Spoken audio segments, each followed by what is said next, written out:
নমস্কার বন্ধুরা, আমার রান্নাঘরে আপনাদের সবাইকে স্বাগত। আজ আমার রান্নাঘরে বানানো হচ্ছে খামান ঢোকলা।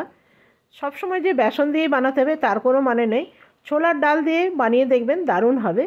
তো এটা 3-4 ঘন্টার জন্যে আমি জল দিয়ে একটু ভিজিয়ে রেখে দেবো। 3-4 ঘন্টা পর আমি ফিরে আসছি। তো দেখুন 3-4 ঘন্টা আমার হয়ে গেছে, আর ডালগুলো একদম ভিজে গেছে, আর খুব ভালো করে আমি জল দিয়ে ধুয়ে নিয়েছি। এটা আমি একবার বড়দা গেছিলাম, ওইখানে যাদের বাড়িতে ছিলাম তারা এরকম করে খাইছিল আমাকে, আর ভীষণ ভালো লেগেছিল আমার, সেই জন্যে আপনাদের সাথে নিয়ে এলাম।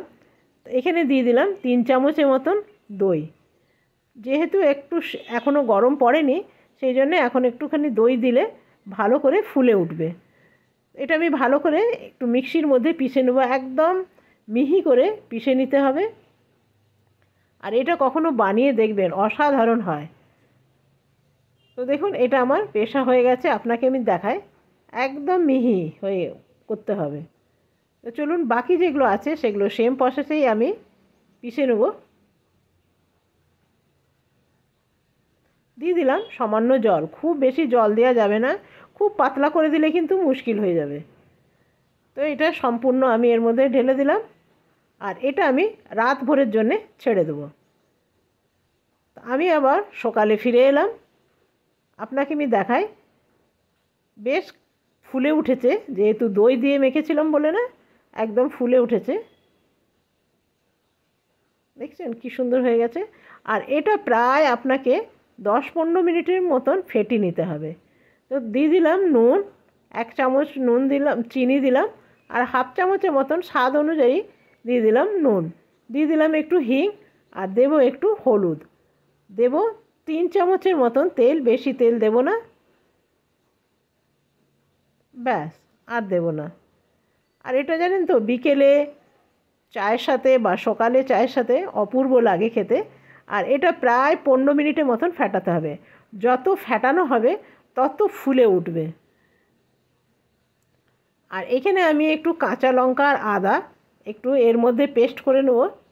আদা আর কাঁচা লঙ্কা আপনাকে দিতে হবে, দিলে খেতে ভীষণ ভালো হয়। 1 চামচের মতন দিলাম। দিয়ে দেবো একটু ইনো। আর আদা কাঁচা লঙ্কাটা আগে আমি ভালো করে এর সাথে মিলিয়ে নেব, এরপরে দিয়ে দেবো ইনো। ইনো খুব সামান্য দিতে হবে, বেশি দেব না, কেন কি আমার এখানে দই দেওয়া আছে, তো অল্প দিলেই হবে। দিয়ে দেবো সাথে একটু জল দিয়ে ভালো করে আর একটু মিলিয়ে নেব। ইনো দেওয়ার পর বেশিক্ষণ রাখা যাবে না। থালার মধ্যে আমি একটু তেল ব্রাশ করে নেব, ভালো করে হাতের সাহায্যে লাগিয়ে নিতে হবে। এরপরে আমি এটা থালার মধ্যে দিয়ে দেবো,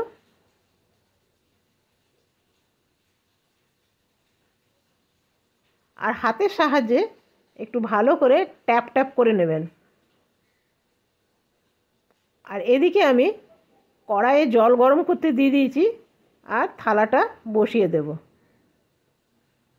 দিয়ে দেবো একটা কভার, আর ঢাকনার মধ্যে একটা ছ্যাদা আছে, সেটাকে আমি কাগজ দিয়ে বন্ধ করে দিলাম। আর এদিকে আমি একটু চাটনি বানিয়ে নিই ধোকলার সাথে খাবার জন্যে। তো নিয়ে নিয়েছি 2খানা রসুন, নিয়ে নিলাম কাঁচা লঙ্কা, আর দিয়ে দেবো তেঁতুল, আর দিয়ে দেবো ধনেপাতা। আর এইখানে আমি একটু বাদাম মাইক্রো ওভেনে রোস্ট করে নিয়েছিলাম, সেটাও এখানে দিয়ে দিলাম, তবে কাঁচা বাদামও দেওয়া যায়। তো সবগুলো দেবো না, যেহেতু রোস্ট বাদাম, কিছুগুলো নিজের জন্য রেখে দিলাম খাবো বলে। দিয়ে দিলাম একটুখানি নুন, চিনি, আর দিয়ে দেবো সামান্য সর্ষের তেল, দিয়ে দেবো আদা, হাফ ইঞ্চির মতন আদা দিলাম সামান্য জল, ব্যাস। এরপরে এটা মিক্সির মধ্যে পিষে নেব। দেখুন কি সুন্দর আমার হয়ে গেল তৈরি। এরপরে ধোকলাটা আমি একটু দেখে নিই।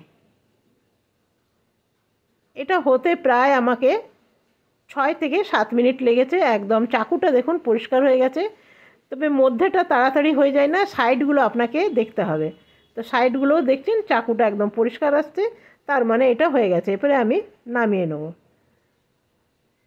এরপরে কড়াইয়ের মধ্যে আমি একটু নিয়ে নেব সর্ষে দানা, উপর থেকে একটু সাম্বার দিয়ে দেবো, দিয়ে দিলাম কাঁচা লঙ্কা, দিয়ে দিলাম কারি পাতা। এখন শীতের দিনে কারি পাতাগুলো একটু বুড়ো বুড়ো হয়ে গেছে, চলুন এটা এরপরে দিয়ে দিই। তবে ধোকলাটা গরম অবস্থায় কখনো কাটতে যাবেন না, তাহলেই ভেঙে যাবে, কিন্তু একটু ঠান্ডা হতে দেবেন। তো আমার এটা সম্পূর্ণ ঠান্ডা হয়ে গেছে। এরপরে আমি চাকু দিয়ে কেটে নেব। আমার তো ভীষণ ভালো লাগে, বেসনেরটাও ভাল লাগে, আবার এই ছোলার ডালেরটাও ভাল লাগে। আরেকটা হোয়াইট ধোকলা হয় চালের, সেটাও কোনো দিন নিয়ে আসবো, সেটা আমাদের বাড়িতে খুব বেশি হয় চালেরটা।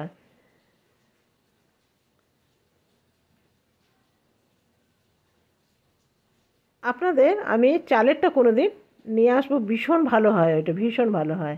আর এটা আমি খেয়েছিলাম বড়দাতে, ভীষণ অপূর্ব হয় এটা। আর ঠান্ডা হয়ে গেলে এরকম কাটবেন, দেখবেন সব উঠে আসছে। আপনাকে আমি দেখাই কি সুন্দর নরম তুলতুলে হয়েছে।